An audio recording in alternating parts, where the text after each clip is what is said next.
भोजपुरी कलाकार गाना बनाते थे कि जहाँ गढ़ा गुढ़ी आई समझिया बिहार आ गई, और डेगे डेगे जतिया पुछाए लागल गरीबन के रोटिया, नदी में डूब के मर गया। जो भी हमारे हमसे बन सका, हमारे यहाँ 3 आदमी नदी में डूब कर मर गया। तीनों को आर्थिक मदद सहायता जो हमारे पास क्षमता था उस हिसाब से हमने किया। ये कहने की भी बात नहीं है। गुंडा राज कायम किया, उस गुंडा राज को बिहार की जनता कभी भूल नहीं पाएगी। और चुनाव आने दीजिए, विपक्ष में कोई बैठने वाला नहीं मिलेगा। और कानून व्यवस्था की धज्जियां उड़ा दी थी कि बिहार से बाहर हम लोग जाते थे तो लोग हंसता था और बिहारी कहलाना अपमान की बात होती थी। आज बिहारी कहलाना सम्मान की बात होती है और भय मुक्त बिहार बना। और हम लोग गर्व से कहते हैं कि हम बिहारी हैं, कहीं जाते हैं तो बिहारी कहलाना अब सम्मान की बात होती है। नमस्कार, आप देख रहे हैं उदय बिहार, मैं हूं प्रिंस कुमार। इस वक्त हमारे साथ मौजूद हैं बिहार प्रदेश किसान मोर्चा के प्रदेश उपाध्यक्ष सह गनौली पंचायत से लगातार 20 वर्षों से मुखिया जीतते आ रहे उमाकांत जी। उमाकांत जी, हमें ये बताइए कि आप लगातार चनपटिया विधानसभा में प्रधानमंत्री मोदी के कार्यों को पत्रक के द्वारा लोगों के बीच पहुंचा रहे हैं, तो इस पर जनता किस तरह इसको देख रही है? मोदी जी ने जो 5 साल में किया तो किया ही, लेकिन 1 साल के अंदर में जितना मजबूती से उन्होंने 370 धारा या आपका जो 3 तलाक या आपका जो राम मंदिर, ये जितने भी 70 साल से विपक्षी पार्टियों के द्वारा लगा बझा के अझुरा के उस पर राजनीति किया जा रहा था। और 370 धारा अगर हट जाएगा तो पूरे देश में ये हो जाएगा, वो हो जाएगा, ये हो जाएगा। राम मंदिर का डिसीजन हो जाएगा तो पूरे दुनिया में ये हो जाएगा, वो हो जाएगा। और हमारे 3 तलाक अगर कानून लागू हो गया तो पूरे देश में मुस्लिम समाज को ये हो जाएगा, वो हो जाएगा। ये विपक्षी लोगों को राजनीतिक दुकान जो चलती थी, इस तीनों कार्य करके उन्होंने जो संदेश जनता के बीच में दिया, पत्र देते समय जनता को लगता था किसका पत्रक है ये? मोदी जी का।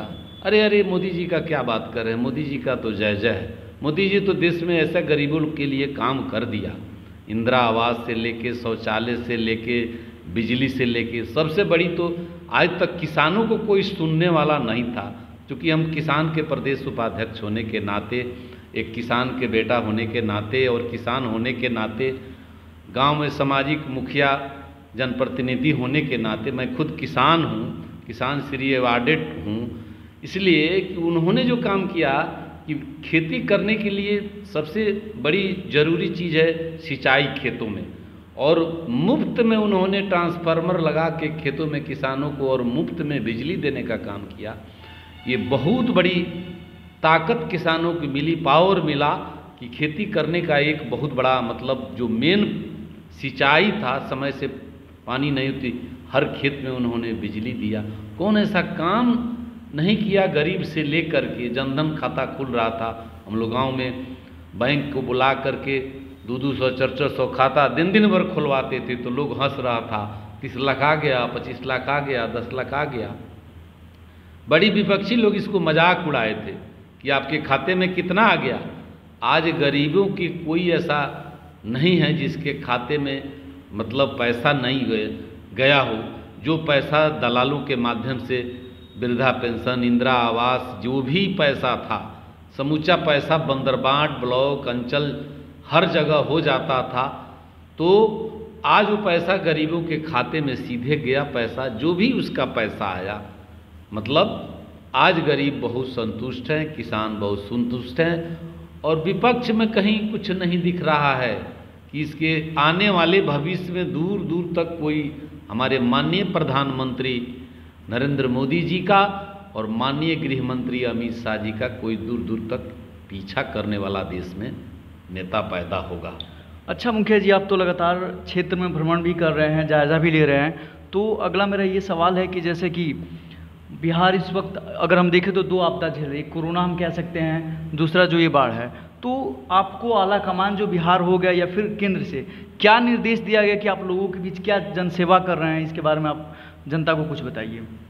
आप लोगों ने देखा होगा कि हमारे प्रदेश अध्यक्ष माननीय डॉक्टर संजय जायसवाल जी ने जिस तरह का पूरे प्रदेश में लॉकडाउन में भी उन्होंने अपने घर से पूरा किचन का खाना डेली हज़ारों आदमी का खाना 500-500 आदमी का खाना बन के पैकेट उनकी पत्नी, उनके पूरे परिवार, उनके पूरे फैमिली, और लॉकडाउन में भी जिन्होंने उतना सराहनीय काम किया, जो पूरा कोरोना से पूरा परिवार पॉजिटिव हो गया और एम्स के बाद इलाज के आने के बाद उसी रात में उन्होंने पूरा किट पहनकर और हॉस्पिटल में बेतिया एमजेके कॉलेज में जा कर के सारे कोरोना मरीजों का हालचाल लिया, डॉक्टरों का हालचाल लिया और फिर वो अपने काम में पूरा लग गए हैं, एक दिन बैठे नहीं हैं। और हम लोग को भी आदेश दिए कि आप लोग एकदम क्षेत्र में अपना लॉकडाउन मेंटेन करते हुए और गरीबों के पास कोरोना मरीजों को जितना मदद हो सके, जो जैसे मास्क वितरण करके उसको जागरूकता पैदा कीजिए कि भाई जो चौक चौराहे पर लोग खड़े हैं और मास्क नहीं लगाएं, उनको मास्क दे दे कर कम से कम जागरूकता लाइए। और जा कर के बीच में और सारे जगहों पर बाढ़ से जो पूरा बिहार, जो उत्तर बिहार बाढ़ से लगातार माने बाढ़ का जो मार झेलते आ रहा है, और ये नेपाल की नदी के चलते बाढ़ आता है। हम लोग के यहाँ बारिश से बाढ़ नहीं होता है, नेपाल में जब अधिक बारिश होगी तो वहाँ का पानी आ करके पूरे उत्तर बिहार को फसल बर्बाद कर देता है, गांव का गांव बर्बाद कर देता है। तो उसके लिए भी हमारे प्रदेश अध्यक्ष जी ने पूरे जहाँ जहाँ कम्युनिटी किचन है, जहाँ जहाँ सभी लोगों कार्यकर्ताओं को आदेश दिया कि भाई जो आपसे बन सके, जो जिस लायक है उतना खाने का सामान या जो भी जहाँ मदद करने की ज़रूरत है, आप लोग सेना की तरफ जितने भाजपा के कार्यकर्ता हैं भारतीय जनता पार्टी के, आप तैयार रहें और क्षेत्र में जब जहाँ ज़रूरत पड़ती है, नाव है, एनडीआरएफ की टीम है, जितना सहायता का ज़रूरत है हम करेंगे। आप लोग एकदम खड़े रहिए। यहीं जो बहुत विपत्ति आपत्ति जिसे कहते हैं, बाढ़ और मतलब बिहार सुखाड़ से भी झेलता है और बाढ़ से भी झेलता है, आज कोरोना से भी मतलब पूरा त्रस्त है।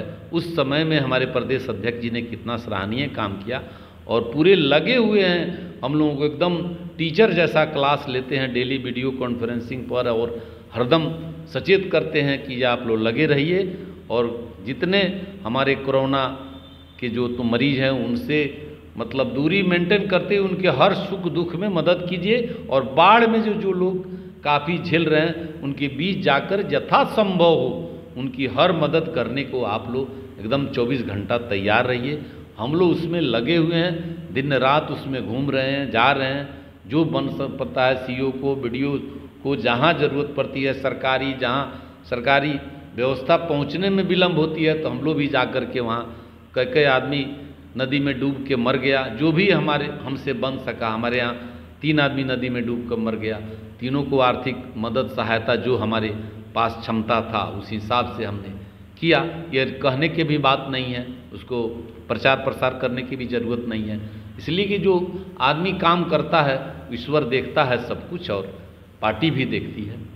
अच्छा, इस बार अगर हम देखें तो बिहार चुनाव मुहिम पर खड़ा है, लगभग 2-3 महीना बाद चुनाव भी होना है। तो इस बार जो हम कह सकते हैं कि एनडीए का जो ये रहेगा, क्या विकास के नाम पे चुनाव होगा या फिर प्रधानमंत्री मोदी के नाम पे चुनाव लड़ा जाएगा? और क्षेत्रीय मुद्दा भी हम देखें तो काफ़ी इस बार जैसे गड्ढा वगैरह हम देख रहे हैं, ताकि ये तमाम चीज़ें उठ रही है जो जनता ये मांगे अपने कर रही है। तो क्या रहने वाला है विदा इस बार विकास का मुद्दा? बिहार में 15 साल में अभूतपूर्व विकास हुआ है और बिहार सरकार माननीय सुशील मोदी जी और माननीय नीतीश कुमार जी दोनों ने मिलकर भाजपा गठबंधन एनडीए की सरकार ने जो 15 साल में सरकार काम किया, पहला वादा था कि मेरी यदि बिहार में सरकार बनेगी तो बिहार में कानून का राज स्थापित होगा और न्याय के साथ विकास हुआ। तो आप देख लीजिए कि पूरे बिहार में जंगल राज के नाम से बिहार जाना जाता था। भोजपुरी कलाकार गाना बनाते थे कि जहाँ गढ़ा गुढ़ी आई समझिया बिहार आ गई, आ डेगे डेगे जतिया पुछाए लागल, गरीबन के रोटियां छिनाए लागल। डॉक्टरों से अपहरण करके उनसे भी पैसा लिया जाता था। कोई व्यवसायिक मतलब अपना व्यवसाय खुल के नहीं कर पाता था, कोई कारोबारी अपना कारोबार नहीं कर पाता था। किसान रात में 5 बजे अपना दरवाज़ा बंद करके, बाज़ार 5 बजे बंद हो जाते थे। तो कितना बढ़िया दोनों गठबंधन की सरकार ने कानून व्यवस्था को दुरुस्त किया और सुशासन मतलब 15 साल में लोगों को मिला। और 15 साल उनका देख लिया जाए कि 15 साल में पूरे एक ईंट नहीं बिहार में रखा गया और पूरे बिहार को कंगाल बना के, और कुर्सी मिला था हमारे नीतीश बाबू को, एनडीए सरकार को मिला था, सुशील मोदी जी को मिला था। वित्त मंत्री हमारे माननीय सुशील कुमार मोदी जी हैं।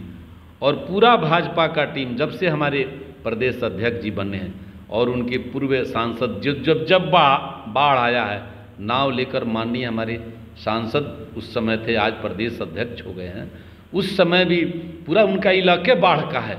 आप देख लीजिए आदापुर, रक्सौल, सुगौली, पूरा तिरवा क्षेत्र, चनपटिया और मझौलिया, उनका मतलब पूरा क्षेत्र बाढ़ग्रस्त है। हर क्षेत्र में मतलब जाके नाव से बहुत दिनों से जो भी बन सकता है, जितना अपना ताकत लगाकर झोंक करके बाढ़ में उन्होंने काम किया है और अभी करते रहेंगे।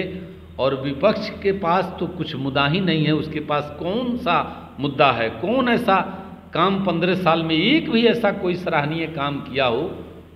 अपहरण और उद्योग धंधा, जो अपहरने का उद्योग बनाया था जिसने, और कानून व्यवस्था की धज्जियां उड़ा दी थी कि बिहार से बाहर हम लोग जाते थे तो लोग हंसता था और बिहारी कहलाना अपमान की बात होती थी। आज बिहारी कहलाना सम्मान की बात होती है और भय मुक्त बिहार बना। और हम लोग गर्व से कहते हैं कि हम बिहारी हैं, कहीं जाते हैं तो बिहारी कहलाना अब सम्मान की बात होती है। और उस राजद और कांग्रेस जो 15 साल ने झेला है बिहार की जनता ने, तो जब भी अगर याद राजद की बात 15 साल की और कांग्रेस गठबंधन की बात याद पड़ जाएगी, हमको नहीं लगता है कि जनता जीवन में उनको कभी माफ़ कर सकती है।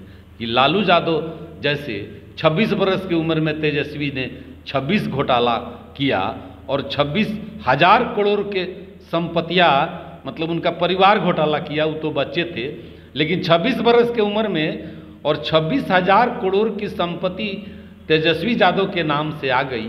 ये कौन सा बिजनेस था, इनके पास कौन था, मतलब नौकरी सर्विस क्या था? सब लोगों का ठग ठग करके इन्होंने गुंडा राज कायम किया। उस गुंडा राज को बिहार की जनता कभी भूल नहीं पाएगी।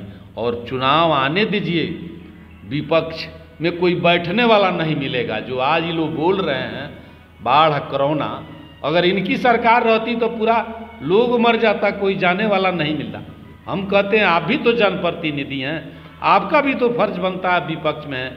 अपने पास से आपने पार्टी फंड से आपने क्या किया है, आप लोगों को भी तो जनता के बीच में जाना चाहिए और सहयोग। आज इसमें आरोप प्रत्यारोप लगाने की जरूरत नहीं है।